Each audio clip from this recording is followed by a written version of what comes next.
Hello नमस्कार, मी शर्मिला.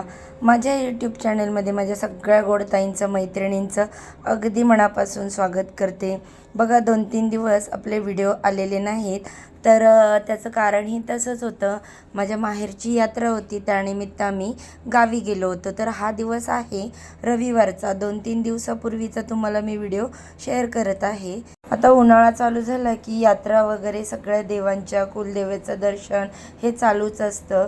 तर बघा इकडे असे मोठे मोठे पवनचक्क्याचे प्लांट होते, वीज निर्मिती तिथे होत होती आणि या साईडला पाऊस खूप असल्यामुळे अशा पद्धतीची अगदी बैठी घरं असतात. उन्हाळा म्हटलं आणि गावचं ऊन तर भयंकर, बापरे, की डोळे पण उन्हामध्ये उघडायला नको वाटत होतं. तर म्हटलं चला थोडासा पण मस्त थंडगार ऊसाचा रस पिऊया. आणि गावचा जो ऊसाचा रस असतो हा हायवेच्या बाजूला एकदम टेस्टी लागतो. जसं की मुंबईमध्ये कुठेही ऊसाचा रस प्यायला गेलं तर आपल्याला त्याच्यामध्ये अर्धा बर्फाचंच पाणी मिळतो, पण बघा हा एकदम ओरिजिनल अगदी गोड असं ऊसाचा रस आपल्याला गावच्या ठिकाणीच प्यायला मिळतो. माझ्या जानूला तर ऊसाचा रस गावचा खूप आवडतो. तर आता मी इकडे सगळ्यांनी ऊसाचा रस घेतला मस्त असा थंडगार आणि त्यानंतर पुन्हा पुढच्या प्रवासाला सुरुवात केली. आम्ही सगळी ऑल फॅमिली होतो.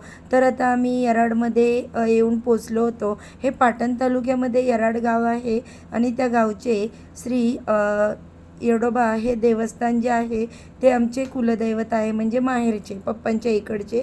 तर त्यांच्या दर्शनासाठी आलो होतो. आणि त्याचबरोबर दुसरंही कारण असं होतं की माझ्या भावाने स्त्रीच्या जन्माच्या अगोदर आमच्या देवांना नवस बोलला होता की या बाळाला मी गुलाल खोबऱ्यामध्ये झोकेन. तर हाच नवस देखील आम्हाला पूर्ण करायचा होता आणि बाळ 5 वर्षाचं कंप्लीट होईपर्यंत हा नवस पूर्ण करता येत नाही. तर आता स्त्री 5 वर्षाचा झाला आणि नवस जो आहे तो यात्रेच्याच वेळेमध्ये पूर्ण करावा लागतो. तर त्यासाठी आम्ही इकडे सगळे आलो होतो. एवढं सुंदर आमचं हे मंदिर आहे देवाचं. हा आहे देवांचा मेन म्हणजे मंदिराची एंट्री. तर इकडे आम्ही मंदिरामध्ये आतमध्ये आलो. एवढं छान इकडे वातावरण आहे. कितीही गरमीचं वातावरण असलं तरी मंदिरात आतमध्ये गेलं की एवढं म्हणजे थंड वाटतं ना, कारण इकडे सगळे संगमरवराची खाली लाद्या वगैरे आहेत आणि खूप छान म्हणजे असं प्रशस्त मंदिर आहे. तर आता इथे मंदिराच्या गाभाऱ्यामध्ये स्त्रीला आमचे हे पुजारी बाबा आहेत ते घेऊन गेले होते आणि त्यांचा तो तिथे विधी चाललेला होता. तर आता जेवढं बाळाचं वजन भरतं तर तेवढ्या गुलाल आणि खोबरं अर्ध्या अर्ध्या प्रमाणामध्ये घ्यायचं असतं. आता स्त्रीचं जे वजन भरलं 18 किलो, तर 9 किलो खोबरं आणि 9 किलो गुलाल अशा पद्धतीने आम्ही इकडे तो गुलाल खोबरं घेतला होता. आता बाबांनी मंत्र वगैरे बोलून देवासमोर गुलाल खोबऱ्याची जी वाटी आहे ती स्त्रीच्या हाताने ठेवून दिली. त्याच्यानंतर स्त्रीला नमस्कार करायला लावला. तर अशा पद्धतीने हा जो नवस आहे तो पूर्ण झाला आमच्या देवाचा. कारण बघा आपण नवस बोलतो खरं, पण तो वेळेत जर पूर्ण झाला नाही तर त्याचे आपल्याला वाईट परिणाम देखील भोगावे लागतात. म्हणजे बघा देव काही कोणाचं वाईट करत नाही, पण आपण स्वतःहून देवाला काहीतरी बोललेलो असतो तर ती अपेक्षा देवाला असतेच ना, की बाबा या माझ्या भक्ताने माझ्यासाठी असं काहीतरी बोललेलं आहे, मग ते पूर्ण व्हावं किंवा त्यांनी करावं. तर हा अशा पद्धतीने नवस पूर्ण झाला. त्यानंतर आम्ही सगळ्यांनी असं छान देवांचं दर्शन घेतलं, गुलाल वगैरे वाहिला. आणि बघा हा मंदिराचा एवढा सुंदर गाभारा आहे आणि पाकळणी ही होती आज. म्हणजेच यात्रेनंतर 2 रविवार जे येतात त्याला पाकळणी बोलली जाते आणि हा जो शेवटचा पाकळणीचा रविवार असल्यामुळे फार गर्दी होती मंदिरामध्ये. तर आम्ही इकडे सगळेजण दर्शन वगैरे घेत होतो देवाचं. तर हा पूर्ण जो व्लॉग आहे तो तुम्हाला माझा असाच दिसणार आहे. आमच्या सगळ्या देवांचे दर्शन आहे त्याच्यामध्ये. त्याच्यानंतर गावची जी माझ्या माहेरची यात्रा आहे त्याबद्दल देखील मी शूट याच्यामध्ये घेतलं. तर आता दर्शन घेऊन झालं की मंदिराला एक प्रदक्षिणा करायची असते. तर त्यासाठी आम्ही प्रदक्षिणा करायला मंदिराच्या अशा साईडून फिरत होतो. तर बघा एवढा प्रशस्त मंदिराचा हा भाग आहे आणि एवढं खूप भयानक ऊन होतं की उन्हामध्ये डोळे उघडायला सुद्धा प्रॉब्लेम होत होता. असं देवांचं मस्त मंदिराचे कळस वगैरे, काही ठिकाणी सावली होती पण काही ठिकाणी असं ऊन एवढं भयानक होतं की झाडं वगैरे जिथे आहेत. तर या साईडला बघा सगळ्यात महत्त्वाचं म्हणजे जे आहेत ती फणसाची झाडं. म्हणजे फणसाच्या झाडांचं प्रमाण खूप जास्त आहे. इकडे पाऊस देखील खूप प्रमाणात जास्त असतो. त्याच्यामुळे इकडे जी शेती असते त्या शेतीमध्ये भात जास्त प्रमाणामध्ये पिकवला जातो. तर इकडचा जो इंद्रायणी भात आहे तांदूळ तो खूप फेमस आहे. तर अशा पद्धतीने देवांचं दर्शन झालं, प्रदक्षिणा झालं. त्यानंतर बघा मी तुम्हाला मगाशीच बोलले एवढं ऊन होतं की डोळे खोलायला देखील त्रास होत होता आणि मला अगोदरच चष्मा असल्यामुळे डोळ्यांचा त्रास मला जाणवतो. तर मी गॉगल घातलेला होता. आता हे दुसरं मंदिर आहे तिथेच बाजूलाच आहे आमच्या देवांच्या, ते देखील आहे तर ते नाईकबा म्हणून. तर ज्यावेळेस आपलं येडोबांचं दर्शन होतं त्याच्यानंतर लगेचच नाईकबांचं दर्शन घ्यावं लागतं. त्यांना नारळ वगैरे अर्पण करायचा. त्याच वेळेस आपली ही जे येडोबांचं दर्शन असतं ते पूर्ण होतं. आता आमच्या इकडं सगळ्या देवांचं दर्शन घेऊन झालं. त्यानंतर म्हटलं चला आता वेळ झाली होती जवळजवळ 4:30-5ची. मुलांना देखील भूक लागली होती. म्हटलं आम्ही थोडंसं जेवण करू आणि नंतर पुढच्या प्रवासाला लागू.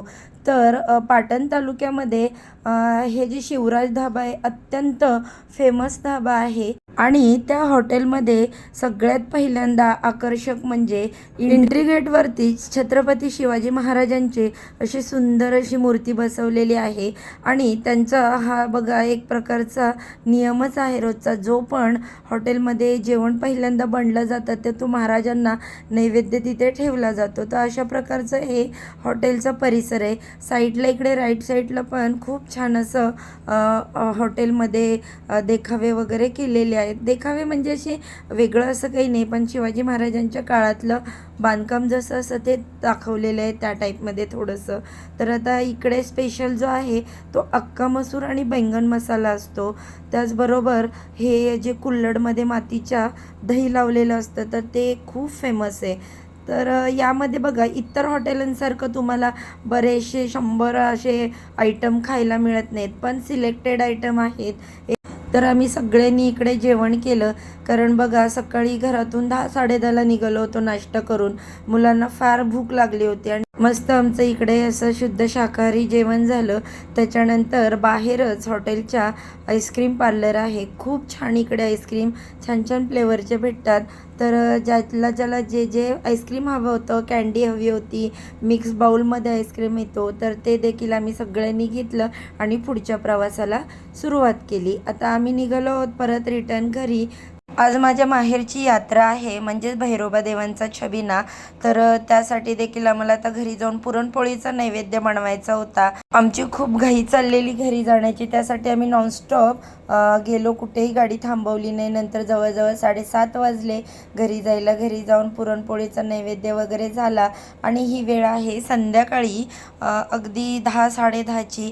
यावेळेस असा छबिना जो आहे देवांचा निघतो. तर या ज्या सासनकाठ्या बोलतात तर त्या देखील आमच्या बाजूंच्या गावातून म्हणजे मापरवाडी, धुंडेवाडी वगैरे अशी गावं आहेत.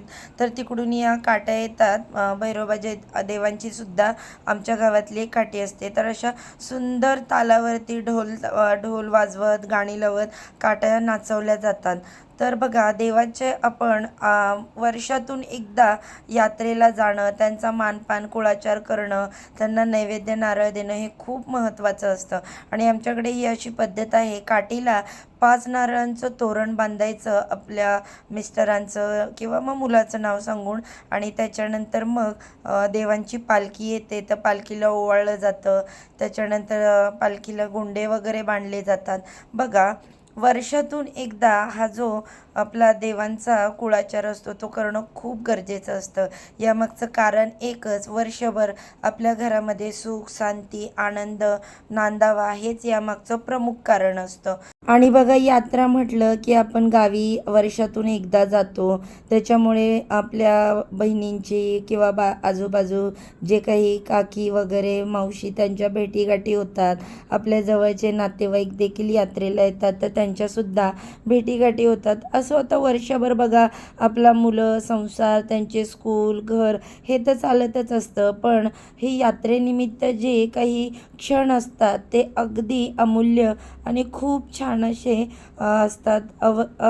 विस्मरणीय म्हणता येईल, कधीही विसरत नाहीत. आणि बघा इथे मी सगळं तुमच्यासोबत यात्रेचा जो छबिन आहे ते सगळं शेअर करत आहे. तर मी मगाशी बोलले होते 5 नारळांचं तोरण देखील असं बघा काठ्यांना बांधलं जातं. आता इकडे सगळ्यात मोठी पोकळी मी तुमच्यासोबत माझी शेअर करते, ती म्हणजे माझ्या पप्पांची. आमचे पप्पा आमच्यासोबत आता नाही आहेत, पण प्रत्येक यात्रेला आलं की आम्हाला त्यांची पोकळी फार जाणवते. त्यांच्या आठवणीने डोळ्यांच्या कडा पाणवतात. असो, आता हा झाला एक भावनिक क्षण, पण काय करणार, नियतीच्या पुढे कोणाचं काही चालत नाही. त्यामुळे बघा ताईंनो, जेवढा तुमच्याकडे वेळ असतो तेवढा तुमच्या नातेवाईकांसोबत, तुमच्या घरपरिवारांसोबत तुम्हाला अशा वेळेमध्ये घालवणं खूप गरजेचं आहे. आणि नक्की तुम्ही घालवा. कामं, जॉब, ऑफिस हे सगळं आपलं नेहमीच चालत राहतं, पण अशी काही कारणं न देता यात्रा वगैरे कधीही देवाच्या चुकवू नका. तर बघा आता इथं आमची पालखीचं आगमन झालेलं आहे भैरवनाथ देवांच्या. तर असं सगळ्या सुवासिनी आहेत त्या देखील इकडे ओवाळायला आलेले आहेत. तर आम्ही देखील देवांना इकडे ओवाळत होतो. तर माझी बहीण, मम्मी, आम्ही सगळे एकत्र गेलो होतो. तर असा गुलाल वगैरे टाकला जातो, त्याच्यानंतर गोंडा दिला जातो आणि हार, हे सगळे हार जे आहेत तर ते देखील देवांना अर्पण केले जातात आणि देवांचा आशीर्वाद घेतला जातो ओवाळून. तर अशा प्रकारे छानसा असा छोटासा मी तुमच्यासोबत जो हा व्हिडिओ आहे देवांच्या दर्शनाचा तसेच यात्रेचा तो तुमच्याबरोबर शेअर केला. आणि मी मगाशीच बोलल्याप्रमाणे हा भावनिक क्षण म्हणजे आता प्रत्येकाच्या आयुष्यात असेल नसेल माहीत नाही, पण आमच्या आयुष्यात तर खूप लवकर आला. त्यानंतर आम्ही छान असे फोटो वगैरे काढले. तर असा होता माझा छोटासा आजचा व्हिडिओ. कसा वाटला, आवडला तर लाईक, शेअर, सबस्क्राईब करा. Bye bye.